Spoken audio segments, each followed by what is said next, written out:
خلي بالك عظمك هيبوظ من كتر شرب المشروبات الغازيه ديت عمال على بطال، وهيجي لك هشاشه عظام، وفي الاخر تيجي تقول انا عظمي واجعني ليه؟ ما هو من كتر شرب الحاجات الساقعه. ارحم نفسك بقى. طبعا كلنا سمعنا الجمل دي سواء في البيت او على السوشيال ميديا، وفعلا بنشوف ناس كتير سواء ناس غريبه او ناس قريبه مننا اول ما بطلوا او قللوا شرب المشروبات ديت فعلا صحتهم اتحسنت، وان كانت المشروبات دي اصلا مخلصه عليهم. ده غير كمان اللي في اهالي كتير قوي بتحذر من المشروبات الغازيه اللي لونها اسود، لان هم مقتنعين ان المشروبات الغازيه اللي لونها اسود ديت بتكون اكتر ضرر من المشروبات التانيه، وطبعا المشروبات الغازيه اللي لونها شفاف بتكون اقل ضرر. فعايزين نعرف بقى يا صديقي، هل المشروبات الغازيه دي بتاثر على العظم والصحه بالضرر اللي احنا بنسمعها، ولا هم بيأفوروا يا صديقي ولا ايه؟ وهل فعلا اللون بيفرق في درجه الضرر، ولا دي هبده زي سلسله الهبدات كده اللي عملناها؟ فمساء الفل بقى عليك يا صديقي. انا ابراهيم سعد، اخصائي تغذيه. طبعا في القناه ديت بنشرح فيها معلومات عن التغذيه وبنصحح فيها معلومات غلط، والهبدات اللي في التغذيه اللي بنسمعها على طول وهل فعلا هي صح ولا غلط، ومعلومات تانية كتير. فلو مهتم فعلا بصحتك وعايز تحافظ عليها بجد، اشترك في القناه بقى يا صديقي وفعل الجرس عشان يوصلك كل الجديد. ويلا بينا بقى يا صديقي نعرف ايه هي قصه المشروبات الغازيه.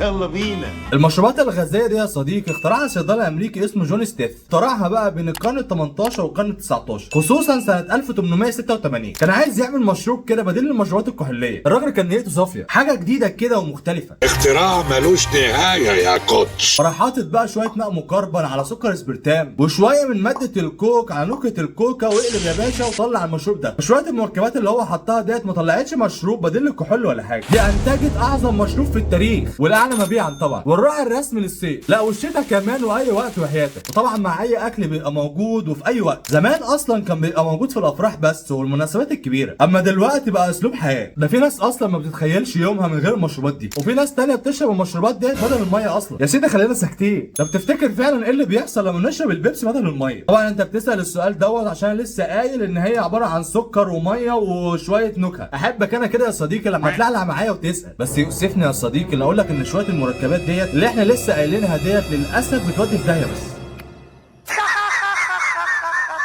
لان المشروبات الغازيه ديت بيدخل في تركيبها احماض فوسفوريه زي حمض الملك والكربونيك وطبعا الفوسفوريك. ايه الكلام الكبير ده بقى؟ تعال نفهم واحده واحده. اي مشروب غازي لما بيخش جسمك في البدايه كده بسم الله الرحمن الرحيم بيمتص الكالسيوم.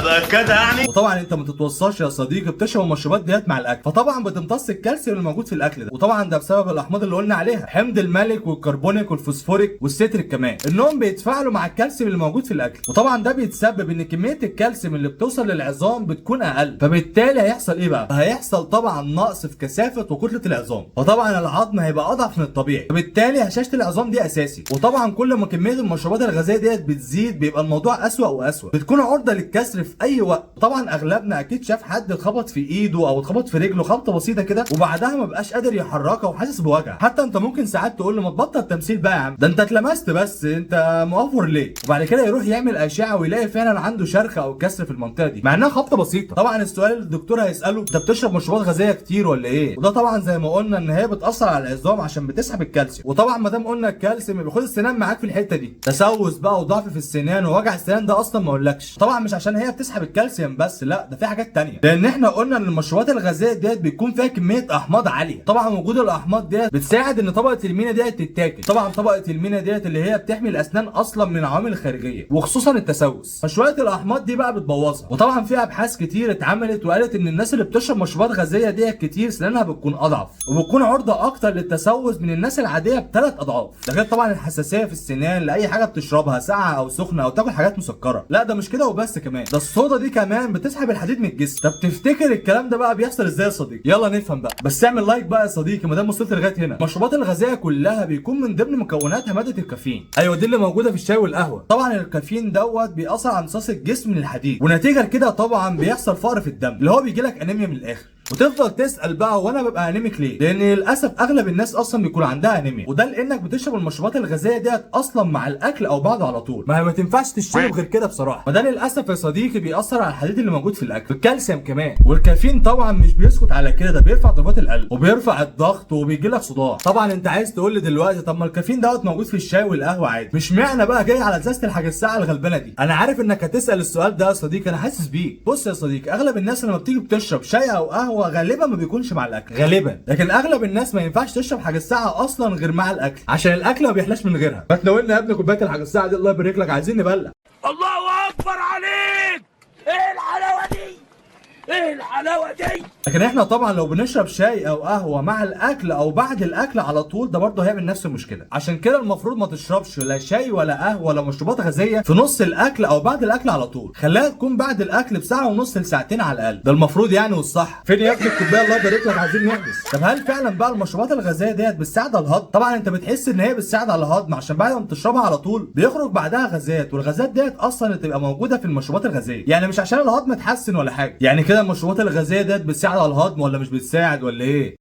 ما انت يا ابراهيم انت جاي تندهش هنا ولا ايه؟ يا صديقي للاسف المشروبات الغازيه ديت مش بتساعد على الهضم، دي بالعكس دي بتصعبه اكتر وبتعمل عسر هضم. يلا نفهم بقى. يلا بينا. طبعا المشروبات الغازيه ديت بيكون فيها ماده البيكربونات القلويه. طبعا المعده بتكون حمضيه، وطبعا لما بتحط القلو دوت على ماده حمضيه فالحمض ده بيتخفف، فبالتالي هيعمل عسر هضم. وطبعا انت يا صديقي ما بتتوصاش، اي اكل بتاكله لازم المشروبات الغازيه ديت معاه. تاكل بقى شويه وتشرب بق، وتاكل شويه وتشرب بق تاني. كل ما بتشرب بقى المشروبات ديت بيقلل من حمض المعده زي ما قلنا، عشان هو بيخففه، فبالتالي لما يأثر على حمض المعده الاكل مش هيتهضم كويس، وهتعيش بقى يا صديقي مع القولون والغازات والحاجات دي كلها، لان الاكل اصلا ما اتهضمش كويس، وبالتالي طبعا هتكون استفاده الجسم من الاكل اقل، ده غير الحديد والكالسيوم زي ما قلنا. فهمت بقى يا صديقي عسر الهضم ده سببه ايه؟ والانتفاخات ومشاكل القولون. المشروبات الغازيه ديت بيكون سبب كبير من اسباب مشاكل القولون. ما القولون يا صديقي مش عارف يلحقها منين ولا منين. هبقى من الناحيه الثانيه اهو.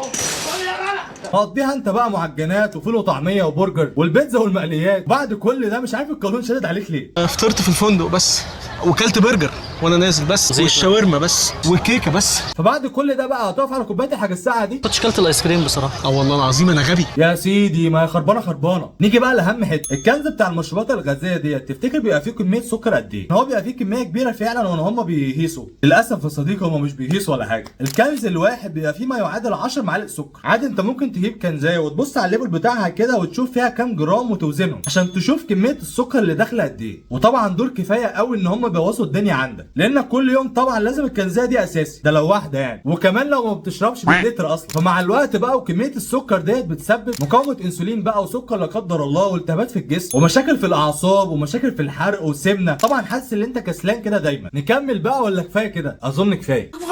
كفايه بقى يا اخي، انت ما بتحسش؟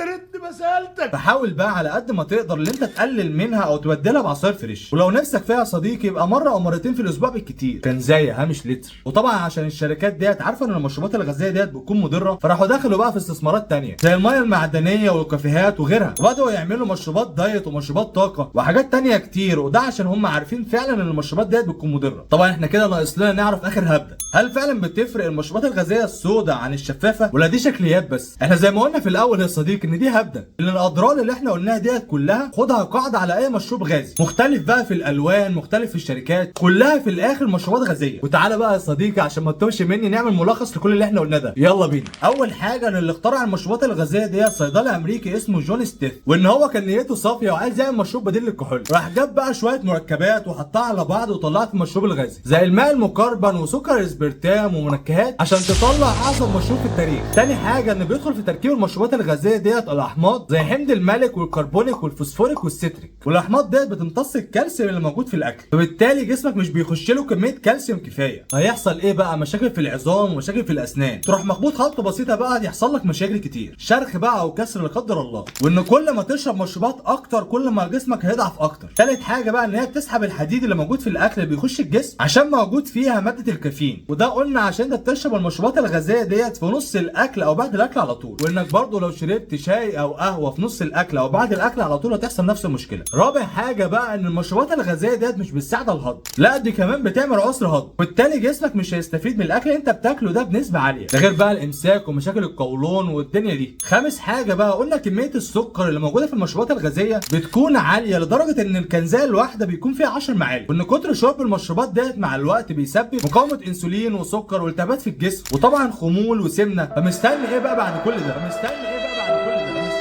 قلنا انها بتقلل من امتصاص الكالسيوم وامتصاص الحديد، وبتعمل كمان عسر هضم ومشاكل في القولون، وبتجيب مرض السكر وسمنه مع الوقت ومشاكل في الاعصاب. فايه بقى؟ ايه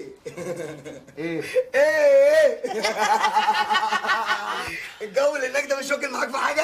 فحاول تقلل منها بقى، ولو نفسك فيها ممكن تشربها مره او مرتين في الاسبوع بالكتير. ويا سلام بقى لو مشروبات غازيه دايت، وعملنا فيديو شرحنا فيه الفرق بين المشروبات الدايت والمشروبات العاديه، ما تنساش تتفرج عليه بقى يا صديقي. وبس كده. فلو عايز نعمل فيديوهات عن حاجه معينه قول لي في الكومنت، لان اصلا اغلب الفيديوهات اللي بنعملها دلوقتي بنبقى واخدينها من الكومنت. وطبعا مش هوصيك لو استفدت تنساش تعمل لايك واشتراك في القناه وفعل الجرس بقى والحاجات دي. سلام.